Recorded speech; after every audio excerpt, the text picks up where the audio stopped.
말씀의 제목은 사안기도, 사안기도입니다. 잘 안 들어본 기도 제목이라고 생각합니다. 기도의 방법. 기도의 가치를 아는 사람들은 누구나 기도하기를 원하고요.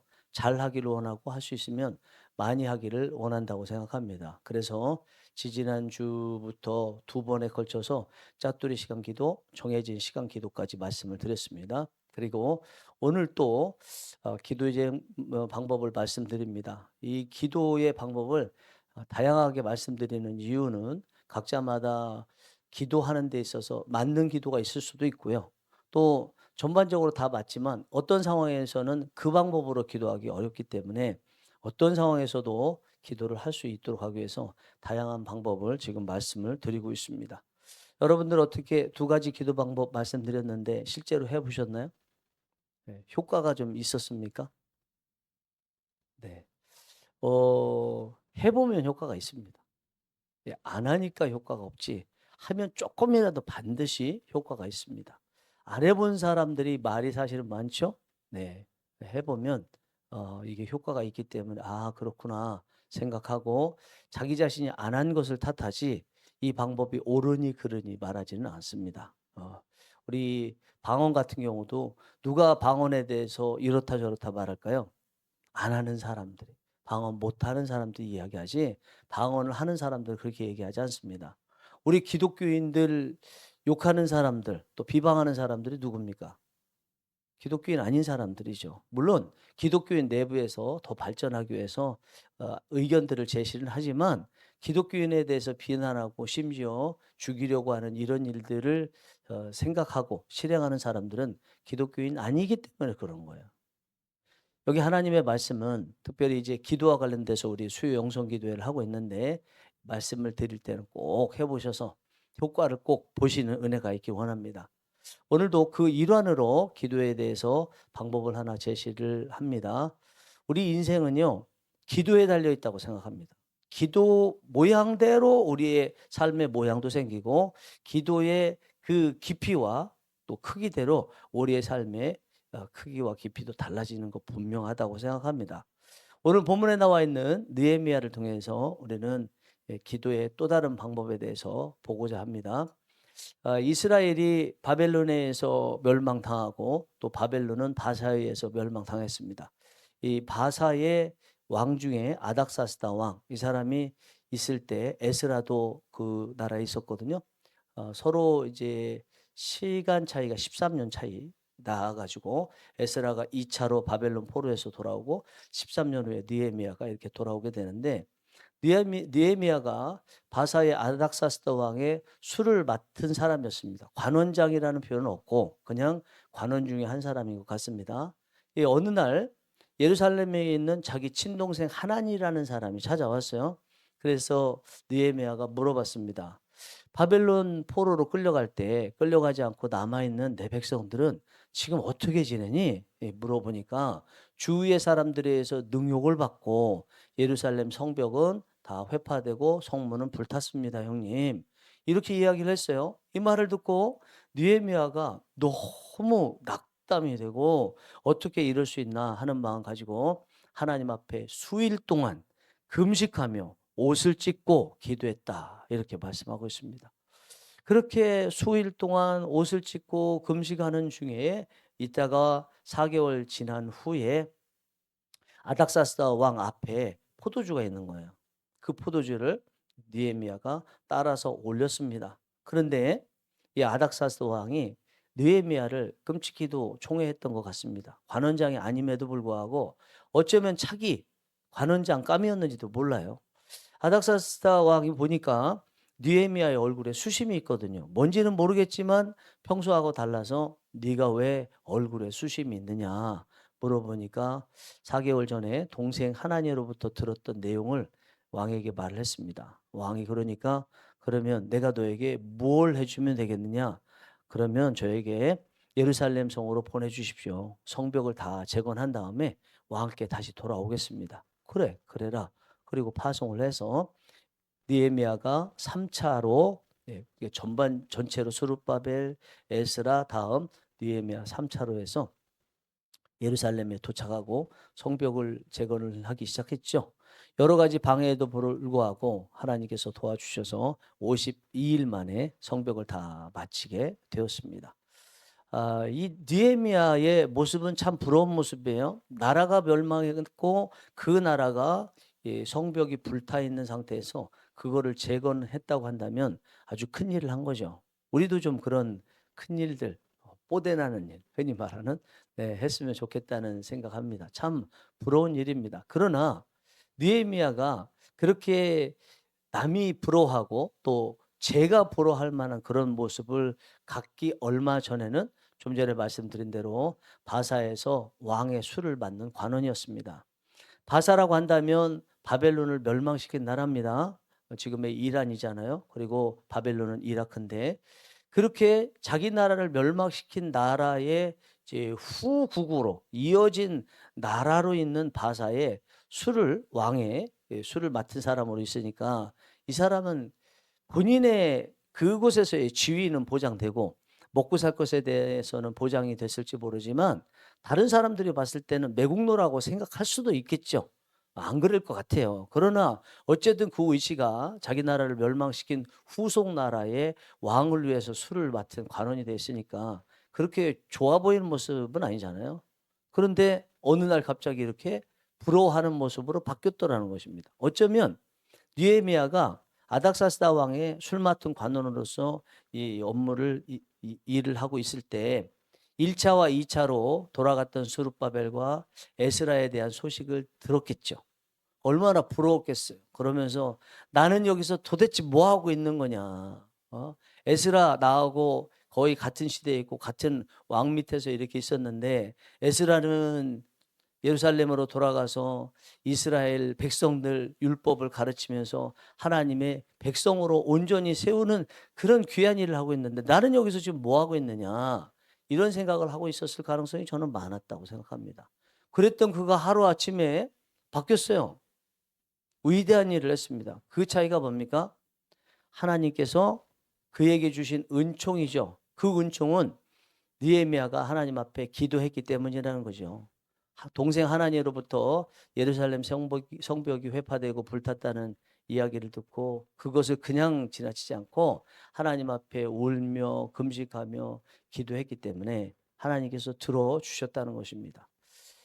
어쩌면 이 동생 하나니가 전했던 예루살렘 성벽의 회파 이야기는 느헤미야 말고 다른 사람들도 들었을 가능성이 많을 것 같아요.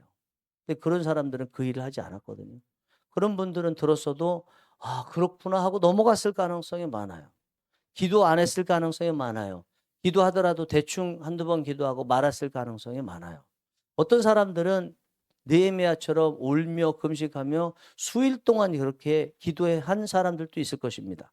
그러나 그 성벽을 재건하는 일에 지도자는 한 명이기 때문에 느헤미야는 지도자가 되고 다른 간절히 기도했던 사람들은 느헤미야와 함께 성벽 재건에 동참했을 가능성이 저는 많다고 생각합니다.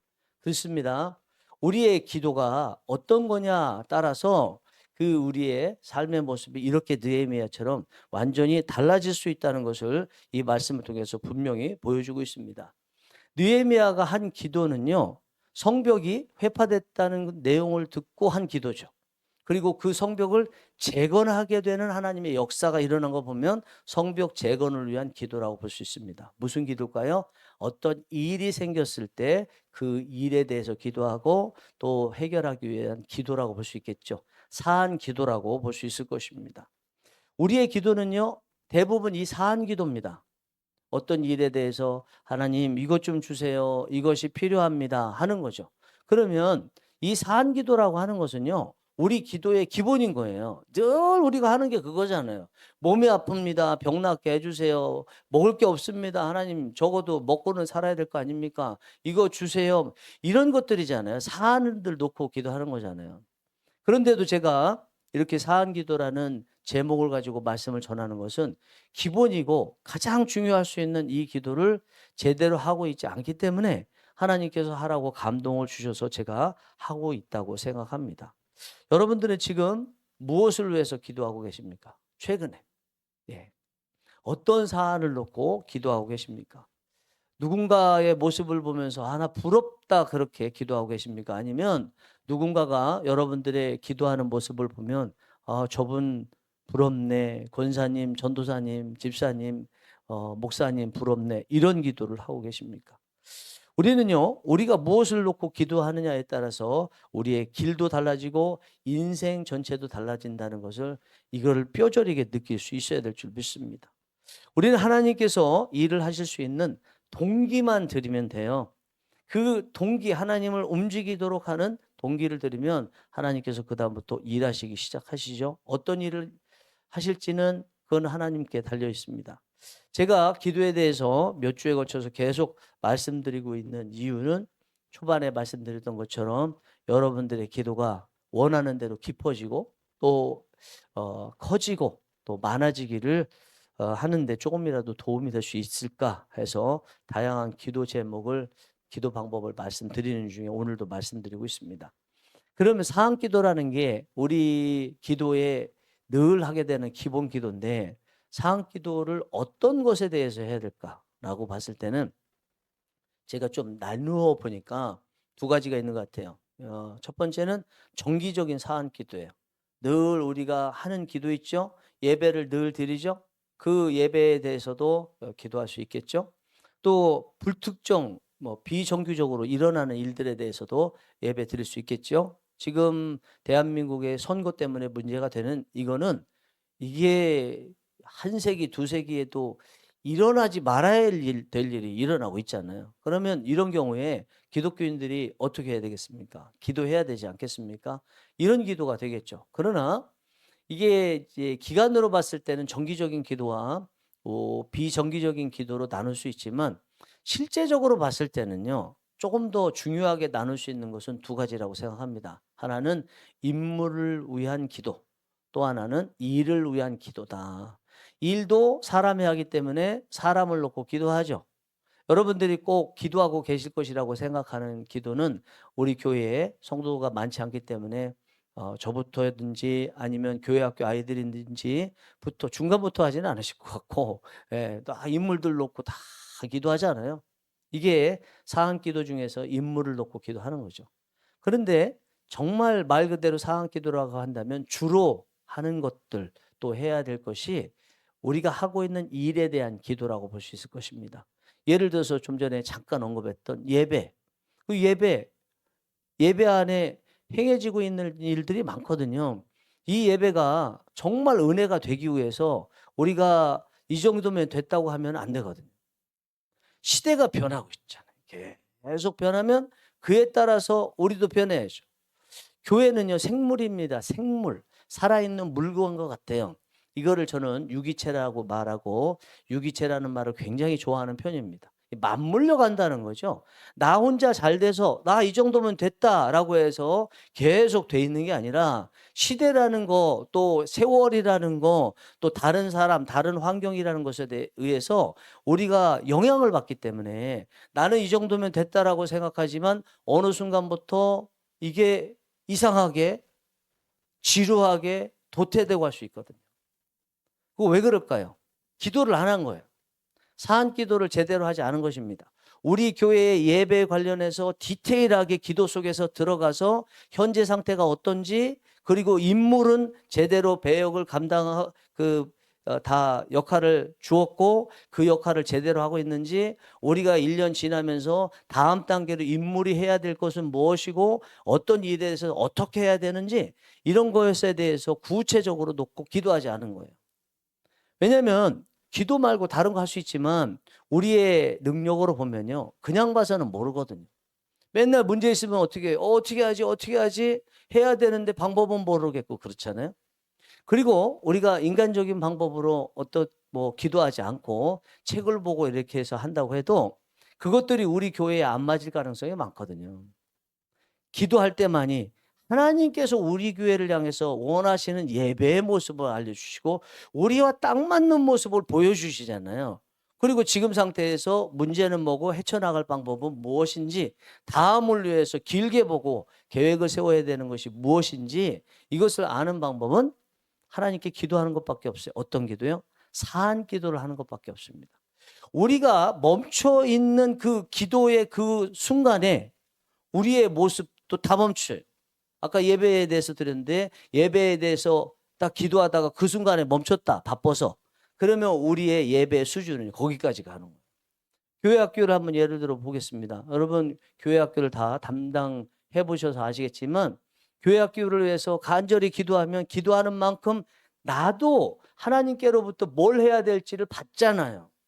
아이들에게 뭘 해야 되는지 시스템적으로 내가 해야 될 일이 뭔지를 받잖아요. 같은 교회학교 선생님인데 어떤 선생님들은 깊어지고 점점 기도도 많이 하고 하시는 분이 있고 어떤 분들은 더 도태되거나 답보 상태로 있는 분들이 있잖아요. 그 차이가 뭡니까?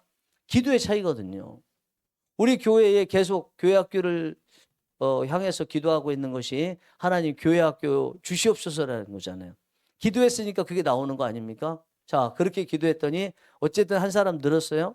4명에서 지금 5명이 됐습니다. 그러면 이제 그 다음에 어떻게 해야 될지 그거 어떻게 할 수 있을까요? 지금 상태에서 하나님 앞에 기도하면서 어떤 상태인지를 보여달라고 해야 되거든요. 그리고 보면 그 다음에 어떻게 해야 되는지를 하나님께 여쭤보면 하나님께서 반드시 방법을 알려주시거든요. 여러분 그러면 이런 기도하기 위해서 필요한 게 뭘까요? 시간을 들여야 돼요. 깊이 있는 기도라는 거는요. 시간 안 들이게 되면 할 수 없어요. 우리가 예를 들어서 하루에 1시간 기도한다고 생각해 보세요. 1시간 기도하는데 기도 제목들이 기도해야 될 사람, 대상, 그리고 실제 일과 관련해서 있을 거 아닙니까? 그것들 쭉 기도하는데 1시간 기도하면 제가 보기에는 그냥 훑고 지나가요. 누구 이렇게 해주세요. 누구 구원받게 해주세요. 몸이 아픕니다. 낫게 해주세요. 네, 똑같은 얘기로 가요. 오늘도 똑같고 내일도 똑같고 계속 똑같아요.